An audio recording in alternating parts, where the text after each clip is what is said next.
Okay, let's unpack this. Today, we're doing a deep dive into a system that's designed to, well, move you from a state of chaos, confusion, and stress. Which is pretty much the default state for a lot of us these days. Right, and move you toward mental focus, resilience, and ultimately life mastery. But by design, not by default.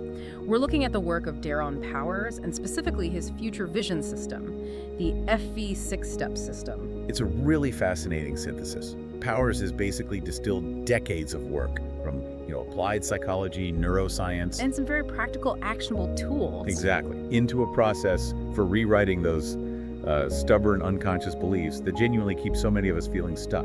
So our mission today is to extract that practical blueprint for you, because the core idea of the system is that knowing what to do is actually way less important than mastering how to apply it consistently. That's the whole game. Daron Powers built this as a direct response to modern challenges. I mean, information overload, constant change, chronic stress. And his own background seems to really inform that very disciplined, practical approach. It absolutely does. You're talking about a U.S. Air Force veteran, a martial arts black belt. This is someone who overcame some pretty significant personal hurdles himself, a speech impediment, even failing out of college at one point. So this isn't just theory for him. Not at all. It's built from the ground up on what actually works in the real world. And before we jump into the 6 steps, we should probably lay out the foundation. He talks about 3 core concepts, right? 3 pillars for brain growth, drawing from Dr. Herbert Benson's work. That's right. These are the fundamentals. First, you need direction. That's your focus. It has to be crystal clear. Okay, direction. Second is your mindset. This is your expectant attitude. It's the way you believe the world is going to respond to your efforts. And the third? Your environment. He calls it your domain. It's everything and everyone around you that either supports you or, drains you. Direction, mindset, environment. Got it. But there's a crucial rule right at the beginning, a non-negotiable. Oh, yeah. The price of admission. You have to capture your ideas on paper. Not on a phone, not just in your head. On paper. Why is he so insistent on that? Because over decades of coaching, he observed that a staggering 98% of people do significantly better when they physically write things down. 98%. It forces honesty. See, when goals and problems are just like spinning around in our heads, it is incredibly easy to deceive ourselves, to rationalize. Let things stay fuzzy and vague. Exactly. The physical act of writing is a form of self-interrogation. It forces you to commit to a clear idea and stops it from becoming, well, just motivational fluff. Okay, let's get into the process. The first phase is about establishing that direction, and then, interestingly, finding your own resistance to it. Step 1 is select your goal. But he's very clear. They have to be worthwhile goals. And that often means digging past what you think you should want. The tool for this is the dream list. The dream list. It's an exercise designed to break that trance we get into where we're just chasing other people's expectations. Your parents, societies. You have to write down everything you'd want if fear and failure weren't part of the equation. And that story you told me about Dawn, the woman in the seminar, that really illustrates this. It's the perfect example. She was dealing with this intense anxiety and procrastination around studying for her law school exams. Just miserable. Okay. After she does the dream list, she has this gut-wrenching realization that becoming a lawyer was never her goal. It was her parents' ambition for her the whole time. Wow, and that clarity? It let her pivot immediately. Her stress dropped and she found a path that was actually hers. That's powerful. So once the goal is set, the next part of step 1 is anchoring. Here's where it gets really interesting. This is where the neuro-linguistic programming, the NLP, comes in. Exactly. It's not enough to just write the goal. You have to make your nervous system believe it's already a reality. How do you do that? The idea is to drum up feelings. You find a memory of time you felt an intense, positive emotion, like pure joy winning something. Okay, I can think of a few. And you merge that powerful feeling with the feeling of having already achieved your new goal. So, wait, is this kind of like a conditioning exercise, like Pavlov's dogs? You're trying to link a real positive feeling to an imagined future. That's a great way to think about it. You're using the fact that the nervous system doesn't really distinguish between what's real and what's just vividly imagined. He mentions the Neil Armstrong story. Right. Armstrong mentally visualized walking on the moon over 300 times as if it were real long before he ever left Earth. And there's actual research that backs this up. Oh, absolutely. That classic University of Chicago basketball study. They had one group physically practice free throws, and they improved by 24%. Right. Another group just sat and visualized making perfect free throws. They improved by 23%. That's incredible. Almost the same result with no physical practice. Because the brain is firing the same neural circuits either way. Okay, so we have our focus, our direction. We've anchored it with emotion. Now we have to confront the ugly stuff. Step 2, reveal obstacles. This is the mindset piece. And this is usually the hardest part for people. You're hunting for the internal roadblocks, the fears, the limiting beliefs, the things that run the show from behind the curtain. He uses that analogy of the fish asking, "What's water?" Exactly. Yeah. These beliefs are so ingrained, they're invisible to us. They're just reality. So how do we spot them? How did these saboteurs show up? They pop up in our language. Yeah. You know, I can't do that, I should be better, I'm not good enough. Or they become these really well-argued, rationalized stories we tell ourselves. Like what? I'm just too old to change careers now. Yeah. Or I was born on the wrong side of the tracks, this is just how it is for me. Those are the defense mechanisms of a limiting belief. And the system makes you, again, write them down, drag them out into the light. You have to. Then you create a short central theme for them. A little phrase that sums up the feeling, like all this stress or staying heavy and stuck. The whole point is to neutralize these internal barriers first. Because if you fix the inside, the outside stuff tends to sort itself out. That's a perfect transition. Because once you've identified the enemy, you need a weapon. And that brings us to step 3, transform limits. This is where we get to the hands-on tool, emotional freedom technique, or EFT. Most people know it as tapping. Okay, tapping. For anyone listening who's maybe a little skeptical, because, tapping on yourself can sound a bit out there, what's the actual mechanism here? What's it supposed to be doing? It's all about sending a safety signal to your brain's fear center, the amygdala. You gently tap with your fingers on specific energy meridian points. Like where? Between the eyebrows, side of the eye, under the nose, on your collarbone, under your arm. And while you're tapping, you state the problem out loud. So you're saying something like, I feel this anxiety about my presentation, while physically tapping these points. Precisely.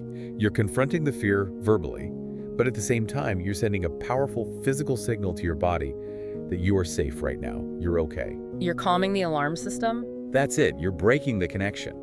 The goal is to free up that stuck energy and just dial down the intensity of the fear and doubt you wrote down in step 2. And this isn't some niche fad. The material points out it has some serious clinical backing. Far from it. It's been validated in over 100 clinical trials. Yeah. I mean, it's used to help war veterans dealing with PTSD. It can neutralize the grip of very serious trauma. When you clear out that resistance, it makes space for the next step. Which is step 4, craft affirmations. This is where we start feeding the subconscious new, better data. Right, but you have to be very precise. You can't just throw feel-good phrases at the wall. You take the obstacles you wrote down and you flip them into positive, counteracting statements. And there are some very strict rules for how to write them. This is one of those key how-to moments. 3 main rules. First, they have to be in the present tense. Yeah. Not I will be, but I am. Okay, present tense. Second, keep them brief and specific. No long rambling sentences. Third, and this is probably the most crucial insight, if the affirmation feels like a total lie, you have to change it. Can you give me an example of that? Sure. Let's say you're terrified of public speaking. If you write, I am a confident, powerful public speaker, your subconscious, what Powers calls your reptilian brain, just goes into red alert. It just screams, liar. Exactly. It says, that's a lie, and change is dangerous. The inner critic just slams the door shut. So how do you get past that? You modify it. You soften it to make it believable. Instead of, I am confident, you could say, I can learn to be more confident speaking to groups. Or, I am open to feeling more calm in meetings.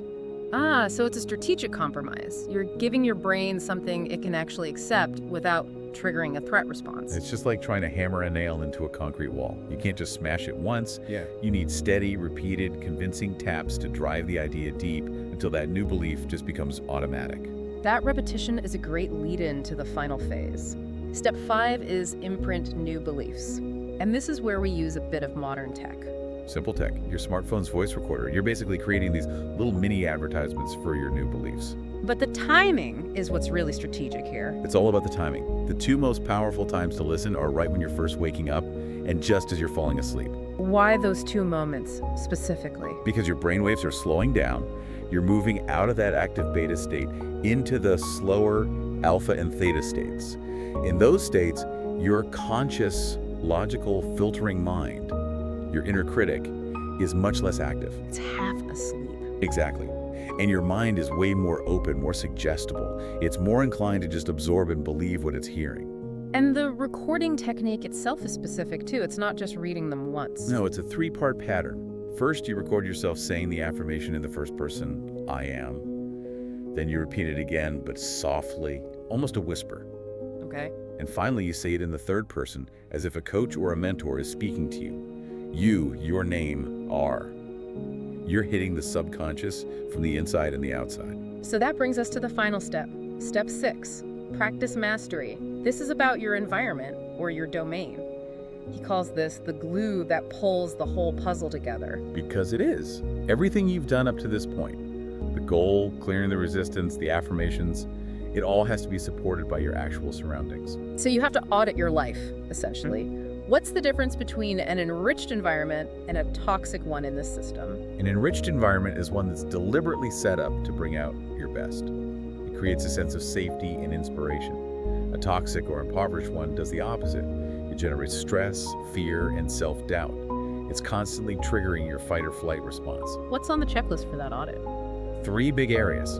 First is people. You have to actively surround yourself with people who lift you up and believe in you. Yeah. And just as importantly, you have to respectfully limit your exposure to people who constantly focus on your flaws or drag you down. That's probably the hardest part of the whole system for a lot of people. It is. It requires real boundaries. The second area is media. Auditing your TV, news, social media. So much of it is engineered to make us feel addicted or depressed. You have to consciously subtract the negative and add content that actually supports your goals. And the third?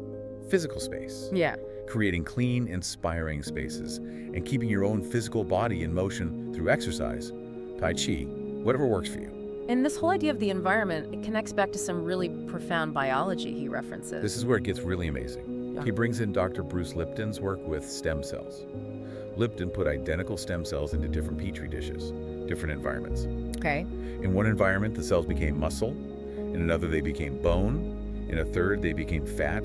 The only thing that is different was their environment. The cells were the same, but their environment dictated what they became. Precisely. Lipton's conclusion was that our perception of our environment controls our blood chemistry, and our blood chemistry literally controls our genes. So if your domain is constantly signaling danger and scarcity, your body's adapting for survival. If it signals safety and growth, your body adapts for excellence. So to synthesize this whole 6-step journey, it's a complete cycle. You move from focus, which is your goals, through mindset, which is neutralizing those limits with tapping and affirmations, all the way to your domain. Your enriched environment. It's a feedback loop. And it brings us back to that lumberjack analogy, the one who's too busy cutting down trees to stop and sharpen his axe. This system is the daily sharpening of the axe. A few minutes a day is all it takes. He suggests 5 to 10 minutes of journaling and affirmation work. That's it. And it compounds over time. It really is a choice then, moment by moment. You can live by design or you can live by default. And what he calls the miracle of freedom isn't about changing the world outside, it's about identifying your own internal resistance, dissolving it, and gaining the power to choose your response to life. And always remember that core scientific fact. Yeah. Your brain is neuroplastic. It can change at any age. So with that in mind, and knowing that your perception of your environment can impact your physical health and even your longevity, we want to leave you with a final thought to chew on. Go for it. If you can accept the premise that your thinking, conscious or unconscious, has created your life as it is right now, what is one immediate small change you can make to your daily environment? A person, a place, or a piece of media that you will implement today to signal to your brain and your body that you are actively, consciously building the life you truly deserve.